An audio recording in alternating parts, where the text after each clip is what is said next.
جسے میں کئی مرتبہ عرض کر چکا ہوں کہ جب اللہ تعالیٰ یا ایھا الذین آمنوا کہہ کر مخاطب فرماتے ہیں تو اس کا مطلب یہ ہے کہ اللہ تعالیٰ اہل ایمان سے کوئی بات کرنا چاہتے ہیں، کوئی حکم دینا چاہتے ہیں۔ اس لیے مفسرین کرام نے فرمایا کہ جہاں کہیں یہ آیت پاؤ یعنی یا ایھا الذین آمنوا تو فوراً ہمتاً گوش ہو جاؤ، کیونکہ اللہ تعالیٰ یا تو کوئی کام کرنے کا حکم دیں گے یا کسی کام کرنے سے روکیں گے۔ دونوں صورتوں میں مسلمانوں کو چاہیے کہ اہتمام سے اللہ رب العزت کا وہ حکم سنیں اور اس کے بعد پھر اس پر عمل کرنے کے لیے تیار ہو جائیں، کمر بستہ ہو جائیں۔ چنانچہ یہاں بھی فرمایا کہ یا ایھا الذین آمنوا، اے ایمان والو، اور اگلا حکم اتقوا اللہ، اللہ سے ڈرو۔ اللہ رب العزت اپنا کوئی حکم اس طرح سے نافذ نہیں فرماتے کہ جبری طور پر کس کو مسلط کر دیں، بلکہ اس کے لیے گراؤنڈ تیار کرتے ہیں اور ذہن بناتے ہیں لوگوں کے، تاکہ اللہ رب العزت کے احکام کو اپنی دل کی خوشی سے تم مانو، ورنہ جبری طور پر اگر اللہ تعالیٰ منوانا چاہتے تو اسے کون روک سکتا تھا؟ لیکن اللہ تعالیٰ یہ نہیں چاہتے۔ اللہ نے اتنی ہمیں آزادی دی ہے کہ دونوں احکام ہمارے سامنے ہوتے ہیں، نیکی کرنے کا حکم بھی ہوتا ہے، برائی کا حکم بھی سامنے ہوتا ہے، لیکن اب مرضی ہے تمہاری کہ تم سیدھے راستے پر چلو یا الٹے راستے پر چلو، دونوں راستوں میں آزادی ہے چلنے میں۔ اب یہی امتحان ہے ہمارا کہ اللہ تعالیٰ نے تو ہمیں آزادی دی ہے اور جبر نہیں کیا ہم پہ کہ ہم اس اگر الٹے راستے کو اختیار کرنا چاہیں تو کوئی ہمارا ہاتھ پکڑتا نہیں، اور سیدھے راستے کو اختیار کرنا چاہیں تب بھی کوئی ہمارا ہاتھ نہیں پکڑتا۔ تو اس لیے اللہ تعالیٰ نے یہ دونوں راستے ہمارے لیے کھلے رکھے ہیں، یعنی بالکلیہ ہم مجبور محض نہیں ہیں کہ ہماری کوئی مرضی نہیں ہے یا ہم اپنی مرضی کرنا چاہیں تو کر نہیں سکتے صاحب، ایسا نہیں۔ اس حد تک ضرور ہے کہ آدمی دونوں ٹانگیں اوپر نہیں اٹھا سکتا، لیکن کم از کم ایک ٹانگ تو اوپر اٹھا سکتا ہے۔ تو جس حد تک ہمیں قدرت ہے، استطاعت ہے، اس حد تک ہم پابند ہیں، اور جہاں ہم مجبور ہو جائیں وہاں پھر اللہ کے سپرد کر دیتے ہیں معاملے کو کہ اللہ ہم نے اپنی سی پوری کوشش کی، اب اس سے آگے کا معاملہ آپ کے سپرد ہے، آپ ہماری مدد فرمائیے، ہم اس سے آگے اب کچھ نہیں کر سکتے۔ تو تمام کاموں میں یہی۔ تو اسی طریقے سے یہاں بھی یا ایھا الذین آمنوا، اے ایمان والو، اتقوا اللہ، اللہ سے ڈرو۔ قرآن مجید کی ایک آیت ہے یا ایھا الذین آمنوا اتقوا اللہ حق تقاتہ، اے ایمان والو اللہ سے ڈرو جیسا کہ اس سے ڈرنے کا حق ہے۔ جب یہ آیت نازل ہوئی تو صحابہ کرام پر بہت بڑا بوجھ گویا ان کے دل پہ آ گیا، اور اس لیے آ گیا کہ اللہ سے ڈرنے کا حق کون ادا کر سکتا ہے؟ یقیناً ایسا ڈر، ایسا تقوی جیسا کہ اللہ تعالیٰ سے ڈرنا چاہیے تو یقیناً ہم میں سے کوئی بھی ایسا نہیں کر سکتا۔ تو اس لیے صحابہ کرام نے اس حکم کو بہت ہی بھاری سمجھا اور یہ سمجھا کہ اس حکم پر عمل کرنا تو بہت مشکل ہے۔ تو اللہ رب العزت نے پھر اگلا حکم نازل فرمایا، فاتقوا اللہ ما استطعتم، اللہ سے ڈرو جتنی تم میں استطاعت ہے۔ تو گویا اب ہمیں اس قید سے نکال دیا کہ حق تقاتہ ہی ٹھیک ہے تم نہیں کر سکتے، لیکن فاتقوا اللہ ما استطعتم تو ہے، جتنی تم میں استطاعت ہے اتنا تو ڈرو، جس حد تک تم جا سکتے اس حد تک تو جاؤ، جہاں نہیں جا سکتے وہاں رک جاؤ۔ ایک آدمی کھڑے ہو کے نماز نہیں پڑھ سکتا تو اللہ تعالیٰ حکم یہ نہیں فرماتے ضرور کھڑے ہو کے پڑھو، حالانکہ کھڑے ہو کے نماز پڑھنا قیام یہ فرض ہے، بعض چیزیں نماز میں فرض ہیں، ان فرائض میں سے ایک فرض یہ بھی ہے کہ انسان کھڑے ہونے کی حالت میں نماز پڑھے، یعنی بلا وجہ بیٹھ کر نماز نہ پڑھے بلکہ کھڑے ہو کر پڑھے۔ لیکن ایک آدمی کو تکلیف ہے، وہ کھڑے ہو کے نہیں پڑھ سکتا، اس کے لیے ممکن نہیں ہے۔ اب اللہ تعالیٰ یہ نہیں کہتے کہ نہیں جی تمہیں تو کھڑے ہو کے پڑھنی پڑے گی چاہے تمہیں کوئی آدمی پکڑ کے کھڑا ہو، ایسا نہیں ہے، بلکہ اللہ تعالیٰ کا حکم یہ کہ کھڑے ہو کے نہیں پڑھ سکتے بیٹھ کے پڑھ لو، بیٹھ کے بھی نہیں پڑھ سکتے ہو لیٹ کر پڑھ لو، اشاروں سے پڑھ لو، لیکن نماز معاف نہیں، جو بھی حالت۔ بعض اوقات بعض صورتیں ایسی آتی ہیں کہ آدمی شش و پنج میں مبتلا ہو جاتا ہے کہ میں کیا کروں، اس حال میں نماز پڑھوں یا نہ پڑھوں، اس کے پاس کوئی اور صورت ہوتی بھی نہیں، تو حکم یہی ہے کہ اس وقت نماز پڑھ لو۔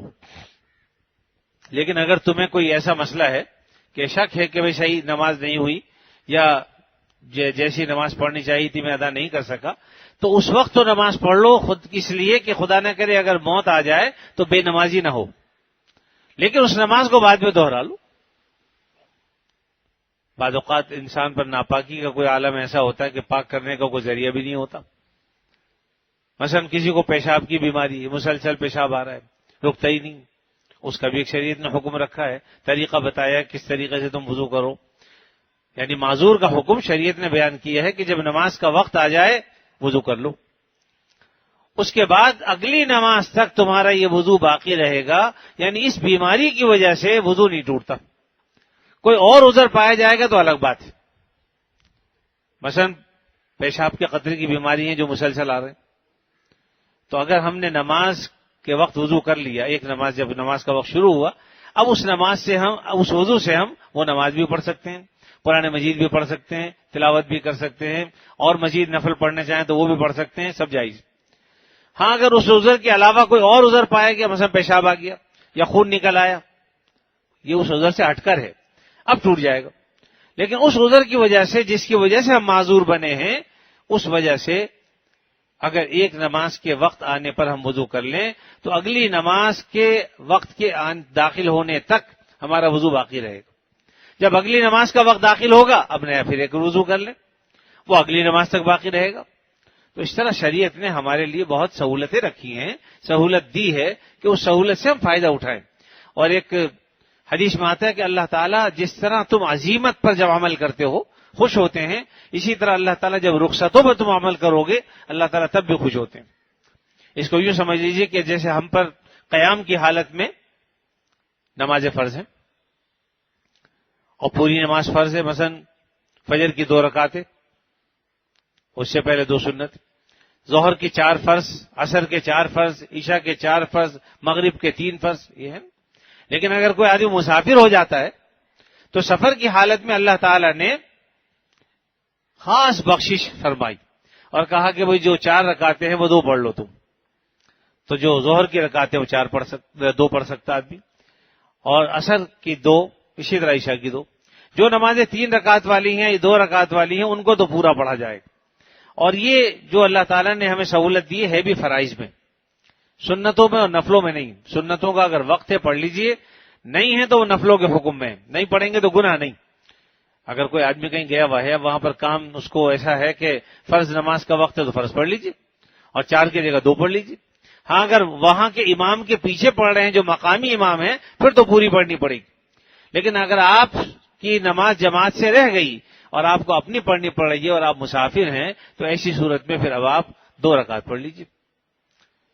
سنتوں کے بارے میں یہی کہ نفلوں کے حکم میں ہو جاتی ہیں، اگر آپ نے پڑھ لی تو ثواب ہے، اگر کوئی کام نہیں ہے تو ضرور پڑھیے. یعنی وہ نماز ہیں، اگر پڑھیں گے تو پوری پڑھیں گے، نہیں پڑھیں گے چھوڑنا چاہیں تو چھوڑ بھی سکتے ہیں. تو شریعت نے سہولتیں ہمیں دی ہیں.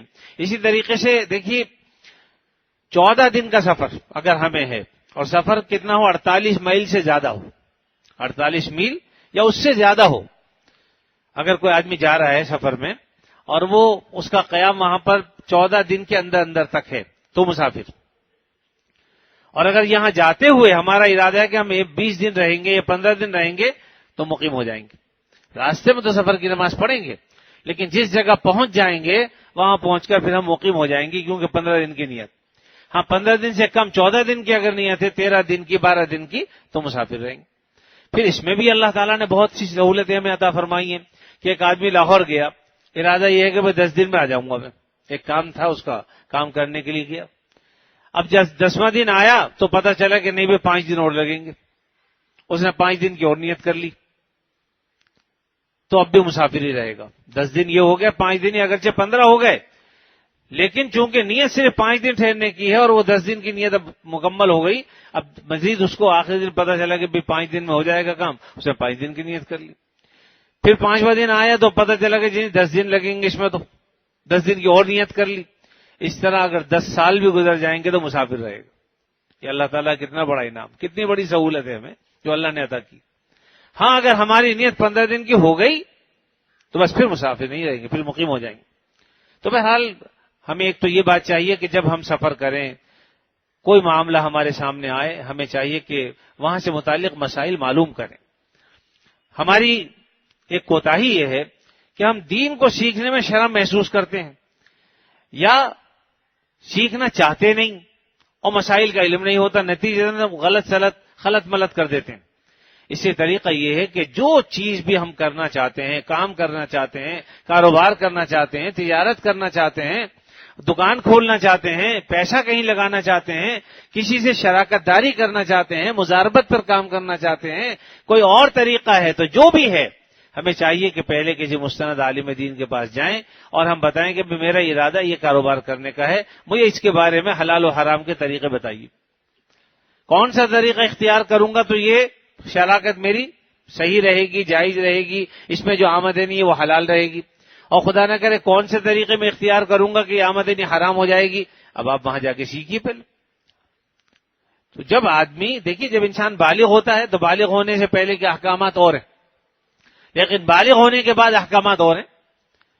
ایسا نہیں ہے کہ بالغ ہونے سے جو پہلے احکامات ہیں وہی بالغ ہونے کے بعد بھی، فرق ہے۔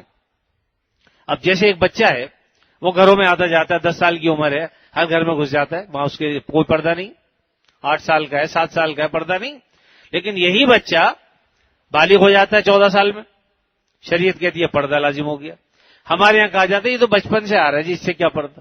ارے بھائی بچپن سے آ رہا تھا تو بچپن کا حکم اور ہے، جوانی کا حکم اور ہے، جب بچہ بالغ ہو گیا تو اب اس کے احکامات اور ہیں۔ ایسا نہیں ہے کہ بلوغ کے بعد بھی اب وہی حکم ہے، بچپن میں ٹھیک ہے وہ آیا گیا، شریعت ہی منع نہیں کیا، لیکن اب جب وہ بچہ بڑا ہو گیا تو اس کے احکامات تبدیل ہو گئے۔ اس لیے یہ بات ہمیں تب سمجھ میں آئے گی جب ہم دین سے تعلق رکھیں گے، پھر ہمیں آسانی کے ساتھ سمجھ میں بھی آ جائے گی، عمل کرنا بھی آسان ہوگا۔ شروع دن سے بچے کے دل میں یہ بات ڈالیے کہ بھئی جب تک آپ نابالغ ہیں یا آ رہے ہیں جا رہے ہیں، لیکن جب بالغ ہو جائیں گے یہاں پر آپ کا آنا جانا بند ہو جائے گا۔ اسی طریقے سے بچی کے دل میں ہم یہ بات ڈالیں، اس کو مسائل سکھائیں، تو اس سے یہ ہوگا کہ عین وقت پر پھر جب کوئی رکاوٹ ڈالتا ہے تو پھر کوئی برا محسوس نہیں ہوتا، ورنہ آدمی کہتا لو جی۔ یہ ہر گھر کا مسئلہ، ہمارے اپنے خاندانوں میں اس طرح کے ہیں کہ جب ان سے کہا جائے کہ بھئی یہ بچہ جو ہے بڑا ہو گیا، اس کو گھر میں نہیں آنا چاہیے، تو وہی کہتے ہیں نہیں جی یہ تو بچپن سے آ رہا بھائی ہمارے گھر میں، تو بات یہ ہے کہ ماں کے لیے احکام بدل جاتے ہیں۔ اب 4 سال کے بچے کو ماں نہلا دیتی ہے، لیکن کیا 15 سال کے بچے کو بھی نہلائے گی؟ کیا کہے کہ میں تو بچپن سے نہلاتی چلی آ رہی ہوں، اب نہلانے میں کیا ہے؟ یہاں حکم سمجھ میں آتا ہے کہ نہیں آتا؟ تو اسی طرح باقی احکام ہے کہ جو ماں بچے کو پہلے دن سے نہلا رہی ہے اور روزانہ نہلاتی ہے، اس کو بچے کے جسم کا ایک ایک حصے کا پتہ ہے کہ اس کے جسم کے کس حصے پر کہاں تل ہے، کیا نشان ہے۔ لیکن جب یہ بچہ بالغ ہو گیا، 15 سال کا ہو گیا، 20 سال کا ہو گیا، اب اگر کوئی کہے کہ تو ساری زندگی نہلایا اب بھی نہلا، اب کیا تجھے شرم کیوں آتی؟ احکام بدل گئے۔ اسی طریقے سے گھروں میں آنے جانے کے احکامات ہیں۔ ہمارے یہاں بہت ساری چیزیں ہیں۔ اب اگر کوئی بات کہی جاتی ہے، عام طور پر لوگ کہتے ہیں صاحب یہ 1400 سال پہلے کے آپ لے کے بیٹھے، بھائی ہمارا نبی 1400 سال پہلے کا ہے، بلکہ جب یہ دنیا بنی نہیں تھی جب بھی اللہ کے علم میں تھا کہ وہ نبی بنیں گے، اتنے قدیم ترین ہے۔ تو ہر وہ چیز جو پرانی ہو جائے کہ اس لائق ہوتی ہے کہ اس پہ عمل نہ کیا جائے یا اس کو ترک کر دیا جائے۔ باپ کی عمر 80 سال ہو گئی تو کیا باپ کہنا چھوڑ دو کہ وہ پرانا ہو گیا؟ یعنی عجیب بیوقوفی کی باتیں ہیں۔ ارے بھائی جو دین تو ہمارا وہ ہے جو نبی کریم صلی اللہ علیہ وسلم لائے، اگر آپ نے کوئی حکم دیا ہے ہم اس حکم کے پابند ہیں، چاہے وہ جیسا بھی پرانا ہو۔ اب یہ کہنا کہ صاحب جو دور جدید کے تقاضے ہو رہے ہیں تو حدود شریعت میں رہتے ہوئے اس پر عمل کریں گے، جہاں تک شریعت اجازت دے گی۔ جہاں شریعت اجازت نہیں دے گی تو ہم اپنی عقل نہیں لڑائیں گے وہاں ہم یہ کہیں گے کہ بھئی شریعت نے ہمیں ہمارے لیے سرحدیں مقرر کر دی ہیں، اگر ہم یہاں سرحد پار کریں گے تو پھر قابل گردن ہو جائیں گے، ہماری گردن ماری جائے گی۔ اس لیے ہر چیز کے احکامات، بارڈر ہے کہ زمین تو اللہ ہی کی ہے ساری، لیکن کوئی ہندوستان کے بارڈر میں داخل ہو جائے تو وہ اڑا دیتے، ایران میں داخل ہو جائے اڑا دیتے۔ ہمارے یہاں تو آزادی جس کا جی چاہے جائے، لیکن دوسرے ملک والے داخل نہیں ہونے دیتے کیونکہ ہمارے یہاں قانون نہیں ہے۔ لیکن دوسری دنیا کے اندر اگر آپ داخل ہو جائیں تو پکڑ لیتے ہیں، آپ چاہے جتنے بھی دوست ہوں، لیکن چھوڑتے نہیں۔ تو اللہ رب العزت کی بھی ایک سرحد ہے، اس سرحد کو پار کرنا یہ انتہائی غلط ہے۔ البتہ اللہ رب العزت موقع دیتے ہیں کہ بھئی اگر کسی سرحد پار کر بھی لی ہے تو اب بھی معاف کرنے کو اللہ تیار ہیں، معافی مانگ لے آدمی۔ تو اللہ رب العزت کا معاملہ عام حکومتوں کی طرح نہیں ہے، بلکہ اللہ تعالیٰ اگر کوئی شخص اللہ سے صدق دل کے ساتھ معافی مانگ لے، اللہ تعالیٰ معاف کر دے۔ تو بہرحال یہ جو آیت میں نے تلاوت کی، اس میں اللہ نے ایک پہلا حکم تو یہ دیا کہ یا ایھا الذین آمنوا، اے ایمان والو۔ دوسرا فرمایا اتقوا اللہ، اللہ سے ڈرو۔ اور تیسرا حکم فرمایا کہ وکونوا مع الصادقین، تمہارے دل میں ڈر پیدا کیسے ہوگا؟ چوروں کے ساتھ رہو گے، ڈاکوؤں کے ساتھ رہو گے، لٹیروں کے ساتھ رہو گے، قاتلوں کے ساتھ رہو گے تو ڈر کبھی قائم نہیں ہو سکتا، بلکہ باغی بنو گے، سرکش بنو گے، نافرمان بن جاؤ گے، کیونکہ ڈاکوؤں کے ساتھ رہ رہا ہو، ان کا کام یہی ہے، ان کے دل میں حمایت نام کی کوئی چیز نہیں، غیرت نام کی کوئی چیز نہیں، وہ جس کو چاہے مال کے پیچھے قتل کرتے ہیں، ذبح کرتے ہیں۔ لیکن ہاں اگر تم متقیوں کے ساتھ رہو گے، جن کے دل میں اللہ کا خوف ہے، تو اس خوف کا اثر تمہارے دل میں بھی ہوگا اور تم بھی متقی بن جاؤ گے۔ تو اس سے پتہ چلا کہ صحبت کا اثر ہوتا ہے۔ اسی لیے کسی نے کہا نا کہ صحبت بد تخم تاثیر، صحبت کا اثر، صحبت کے اثرات ہوتے ہیں۔ آدمی اللہ نہ کرے کو مرد ہے لیکن وہ ہجڑوں کے ساتھ اٹھنا بیٹھنا شروع کر دے تو کچھ دن کے بعد آپ دیکھیں گے اس کی حرکات ویسی ہو جائیں گی، زنانہ حرکات، چلے گا بھی تو اس طریقے سے، بیٹھے گا بھی تو اسی طریقے سے، اس کی خاص ادائیں ہو جائیں گی۔ کیوں؟ وہ رہتا ہے ایسے لوگوں کے ساتھ۔ لیکن مردان خدا کے ساتھ رہے گا تو کچھ ہی دن میں آپ دیکھیں گے کہ دوسرا جنید بغدادی تیار، شکل سے صورت سے آپ دیکھیں گے کہ اللہ والا نظر آتا ہے، کیونکہ مردوں کے ساتھ رہتا ہے۔ تو بات یہ ہے کہ اثرات رکھتی ہے صحبت۔ حضور صلی اللہ علیہ وسلم نے فرمایا کہ اچھی صحبت کی مثال ایسی ہے جیسے تم کسی عطار کے پاس بیٹھ جاؤ، اگر تم نے عطر نہ بھی خریدا تب بھی خوشبو تو تمہیں آئے گی نا، اور اگر خرید لو گے تو کیا ہی بات ہے، جب چاہو گے لگا بھی سکتے ہو۔ اور بری صحبت کی مثال ایسی ہے جیسے کہ تم کسی آہن گر لوہار کے پاس بیٹھو، اب لوہار کے پاس بیٹھنے سے اگر اور کچھ نہ بھی ہو تو دھواں تو آئے گئی، کالک تو کہیں نہ کہیں لگ جائے گی کپڑے کو۔ اس لیے فرمایا کہ بری صحبت سے بچو، اور بری صحبت جو ہے وہ ہمیشہ دوسروں کو ہی برا بنا دیتی ہے، اور اگر برا نہ بھی بنائے تو سب سے بڑی برائی کی برائی یہ ہے کہ برائی کی برائی دل سے نکل جائے۔ یعنی سب سے بری چیز برائی کی کیا ہے کہ آدمی دل سے برائی کو برا بھی نہیں سمجھے۔ آج زمانہ وہی آ گیا کہ برائی کو ہم برا بھی نہیں سمجھتے، اگر اس برائی سے کوئی روکے تو اسے حیرت ہوتی ہے کہ ہمیں روک رہا ہے۔ اس لیے میرا عزیز ہو، ہمیں اپنے دین کو سیکھنا چاہیے، اور جیسا کہ میں نے کہا نا کہ جیسے احکامات آتے جائیں گے، جیسے جو ہے وہ معاملات ہوتے جائیں گے، احکامات تبدیل ہوتے جائیں گے۔ ہمارے یہاں آپ کو پتا NIT یونٹ ہے، ایک زمانے میں علماء نے اس کو لکھا کہ یہ حرام ہے، اس سے جو آمدنی ہوتی ہے وہ ناجائز۔ پھر اللہ کی شان ہے کہ اس کے جو سربراہ تھے ایک دیندار آدمی بن گئے، اور انہوں نے علماء سے پوچھ کر اس حد تک کر دیا اس کو کہ 90% اس کا جو نفع تھا وہ جائز ہو گیا۔ اس لیے علماء نے فتویٰ دیا کہ بھئی اس کا 90% جو نفع ہے وہ جائز، یعنی اگر کسی کو 100 روپے ملے تو 90 روپے وہ کھا سکتا ہے، اور 10 روپے جو ہے بغیر کسی نیت ثواب کے صدقہ کر دے، اس لیے کہ وہ جائز نہیں۔ اس کے بعد اللہ کی شان ہے کہ وہ حاکم تبدیل ہو گئے، کوئی اور ڈائریکٹر آ گیا، اس نے آگے پھر وہی پرانے قانون لاگو کر دیے، علماء نے کہہ دیا یہ حرام ہے۔ اب چونکہ لوگوں کو پتہ نہیں، لوگ کہتے ہیں لو جی مولویوں نے کھیل بنا رکھا، کبھی NIT یونٹ کو کہتے ہیں حلال ہے، کبھی کہتے ہیں حرام ہے، لیکن انہیں ان ساری حقیقتوں کا پتہ نہیں ہوتا کہ حلال کیوں کہا اور حرام کیوں کہا۔ اس لیے اس بات کو خوب سمجھنا چاہیے، مفتی کے پاس بھی اگر کوئی شخص جاتا ہے تو مفتی ایسا نہیں کہ جو چاہے وہ کہہ دے، وہ یہ دیکھتا ہے کہ کہنے والا پوچھ کیا رہا ہے، ہم سے پوچھنے والا کیا پوچھ رہا ہے، جو سوال کرو گے ویسا جواب ملے گا۔ اگر کوئی ہیر پھیر کے الٹا سیدھا سوال کرتا ہے اور اس کے مطابق اگر کوئی چیز حلال ہوتی ہے تو وہ حلال ہی کہیں گے، لیکن جب دوسرا آدمی آگے کہتا ہے کہ نہیں صورت حال یہ نہیں ہے یہ ہے، تو وہ کہیں گے ناجائز حرام۔ اس لیے کہ مفتی کو علم غیب نہیں ہے،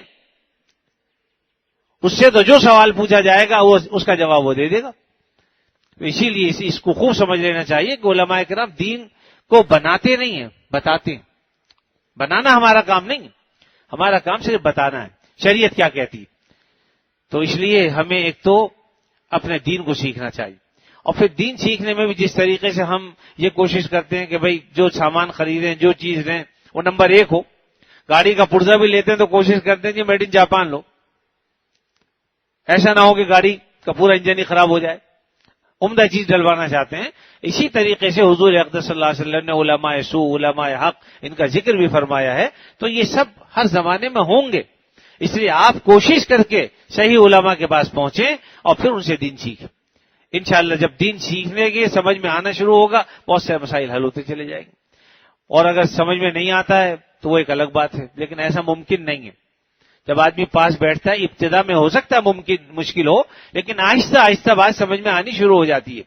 اس کو یوں سمجھ لیجئے، ایک آدمی کو ٹائپ کرنا نہیں آتا اور ایک آدمی ماہر ہے، تو جو ماہر ہے وہ آپ سے بات بھی کر رہا ہے، اس کی انگلیاں بھی چل رہی، ٹائپ بھی ہوتا جا رہا ہے۔ لیکن جو آدمی ماہر نہیں ہے وہ حیران ہو رہا ہے کہ بھئی اس سے تو پہلے تو دیکھتا رہتا کیا یہ ٹی آ گیا تو اس کو کر دیا، پھر بی آ گیا، اب اس کو پتہ ہی نہیں چل رہا، اس کی انگلیاں ہی نہیں چلیں. ابتداءً کئی مہینے ایسا گزریں گے، لیکن پھر آہستہ آہستہ جب پریکٹس کرے گا پھر اس کی انگلیاں بھی اسی رفتار سے چلنی شروع ہو جائیں گی. اسی طریقے سے دین جب ہم سیکھنا شروع کریں گے تو ہو سکتا ہے شروع میں ہماری بات سمجھ میں نہ آئے، لیکن جب ہم استقامت کے ساتھ کسی جگہ جانا شروع ہو جائیں، وہاں بیٹھنے لگیں گے، بات سمجھ میں آنے لگے گی، تو انشاءاللہ کچھ سے کچھ ہو جائے گا. ایک صاحب یہاں سے گزر رہے تھے، حضرت مولانا تقی عثمانی صاحب اس وقت بیان کیا کرتے تھے یہاں پر، تو اس نے نماز کا وقت تھا، اس نے بیوی بھی ساتھ میں تھی، ڈاکٹر تھے، تو انہوں نے آ کر یہاں نماز پڑھی اور اپنی اہلیہ کو، یہاں خواتین اس وقت یہاں سامنے اجتماع ہوتا تھا تو خواتین کے مجمع میں اس کو بٹھا دیا اور کہا کہ تم یہاں نماز پڑھ لو، میں نماز پڑھ کے آتا. نماز سے جب فارغ ہوئے، اس کی شاید ایک آدھ رکعت رہ گئی تھی، تو نماز سے فارغ ہو کے وہ اپنی یعنی نماز جب ختم ہو گئی تو اپنی 2 رکعتیں اسے مکمل کرنی شروع کی. جب اس نے 2 رکعت مکمل کی اتنی دیر میں بیان شروع ہو گیا. وہ اللہ کا بندہ بیٹھ گیا، یعنی خود یہ ان صاحب نے مجھے خود اپنا واقعہ سنایا، بیٹھ گیا اور بیٹھنے کے بعد بیان سننا شروع کیا تو اس کا دل اٹھنے کو نہیں چاہا اور اس نے پوری بات سنی. تو ماشاءاللہ اسے بہت پسند آیا اور دل میں خیال آیا کہ بھئی معلومات کروں. پوچھا کہ کون سا آپ بیان کر رہے تھے تو بتایا گیا کہ اچھا روزانہ ہوتا ہے، کہا کہ روز تو نہیں ہوتا، اتوار کو ہوتا ہے. تو پھر اس نے بہرحال اہلیہ کو بھی اپنی لانا شروع کیا، خود بھی آنا شروع ہوئے. تو مجھ سے یہ کہہ رہے تھے کہ پہلے میری زندگی جہنم تھی، اللہ کا احسان ہے کہ دین کی بات سننے سے میری بیوی پر بھی اثرات آئے اور میری زندگی بھی تبدیل ہو گئی. اب اللہ کا شکر یہ ہے کہ جب میں گھر پہ آتا ہوں تو میری اہلیہ جو ہے وہ پہلے سے منتظر رہتی ہے میری کہ کب میرا شوہر آئے، کب میں اس کے جوتے اتاروں، اس کی جراب اتاروں، اس کو جو ہے پانی جو ہے گرم کر کے دوں یا گرم پانی موجود ہے اس سے کہوں کہ بھئی تم اپنے ہاتھ پاؤں دھو لو اور آ جاؤ کھانا کھا لو. مطلب مختلف طریقے سے دین کی بات جب سمجھ میں آنی شروع ہوئی تو انہوں نے کہا کہ مجھے الحمدللہ اب زندگی اپنی بہت اچھی محسوس ہوتی ہے.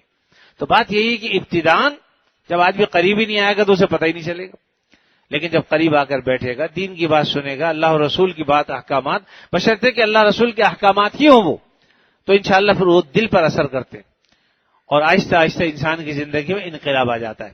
تو بہرحال صحبت بڑی چیز ہے اور صحبت ایسی چیز ہے میرے عزیزو کہ آپ اگر گلاب کے پھول کپڑوں میں رکھ دیں گے، مہینے بعد ان کو نکالیں گے تو ان کپڑوں میں سے گلاب کی خوشبو آئے گی.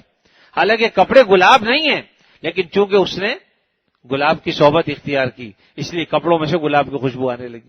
کوئی تمباکو رکھ دیتا ہے، کوئی نیم کے پتے رکھ دیتا ہے، کوئی فرنیل کی گولیاں رکھ دیتا ہے، تو وہی اسی کی خوشبو آنی شروع ہو جاتی. حالانکہ وہ چیز ہوتی نہیں ہے، لیکن یہ صحبت کا اثر ہوتا ہے. اسی طریقے سے انسان جب انسان کی صحبت اختیار کرے گا اور پھر انسان بھی وہ مومن ہو تو اس پر کیوں کا اثر نہیں ہوگا. تو اس لیے اہل ایمان کی صحبت میں بیٹھنے سے انسان کے اوپر اثرات ہوتے ہیں اور پھر وہ صحبت اختیار کرنے سے کامل درجے میں آگے بڑھنا شروع ہوتا ہے. ہمارے ایک بزرگ فرمایا کرتے تھے کہ تم روزانہ اگر سمندر پر جانا شروع کر دو تو تمہاری طبیعت میں تراوٹ پیدا ہو جائے گی، کیونکہ تم نے پانی کی صحبت اٹھانی شروع کر دی اور وہاں آکسیجن بھی ہوتی ہے خالص، اس لیے تمہاری صحت بھی اچھی ہوگی، طبیعت میں بھی تراوٹ آئے گی، دماغ کے اندر تراوٹ آئے گی. لیکن اگر تم کسی تندورچی کے بعد بیٹھنا شروع ہو جاؤ جہاں آگ لگی رہتی ہے ہر وقت، تو دماغ پر یبوست، خشکی کی طاری ہو جائے گی، کیونکہ تم خشکی جو ہے وہ ایسی جگہ بیٹھ رہے ہو جہاں تمہارا دماغ خشک ہو رہا ہے. تو یہ چیزیں باوجود اس کے کہ ظاہری اعتبار سے شعور نہیں رکھتی اپنے اندر لیکن اثرات رکھتی ہیں.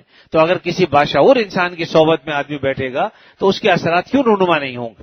اس لیے کوشش کرنی چاہیے کہ آدمی اپنے اوقات میں سے کچھ وقت نکال کے، دیکھیے عمر تو گزر رہی ہے تیزی کے ساتھ، آپ گھر میں بیٹھے رہیں گے تب بھی وقت گزر جائے گا، آپ مسجد میں بیٹھے ہیں تب بھی وقت گزر جائے گا. وقت تیزی سے گزر رہا ہے، یہ رکتا نہیں ہے. حتیٰ کہ اگر کسی کو اپنا مقصود حاصل ہو گیا اور اس کے ہاتھ میں ہاتھ ڈال کے بیٹھا ہوا ہے اور 10 سال بیٹھا رہے گا تو 10 سال میں بوڑھا ہو جائے گا، یہ نہیں کہ جوان ہی رہے گا، کیونکہ وقت گزر رہا ہے. جس طرح برف کی سلی جو ہے اگر کہیں رکھی بھی ہے تو آہستہ آہستہ ٹپکنے شروع ہو جاتی ہے، وہ اس کو آپ کتنا ہی اہتمام کر لیں کچھ نہ کچھ وہ ٹپک رہی ہے. ایسے ہی ہماری عمر بھی یہ جا رہی ہے آہستہ آہستہ. تو میرے عزیزو جو احکامات ہیں وہ ہمارے اسی دنیا کے لیے ہیں. آنکھ بند ہو جائے گی تو اس کے بعد کیا حکم ہے ہمارے لیے بتائیے، پھر تو وہاں دارالعمل شروع ہو جائے گا. تو دعا فرمائیے اللہ تعالیٰ اپنے فضل خاص سے مجھے بھی، آپ کو اور تمام مسلمانوں کو صحبت صالحین جو ہے وہ اس کو اختیار کرنے کی توفیق عطا فرمائے۔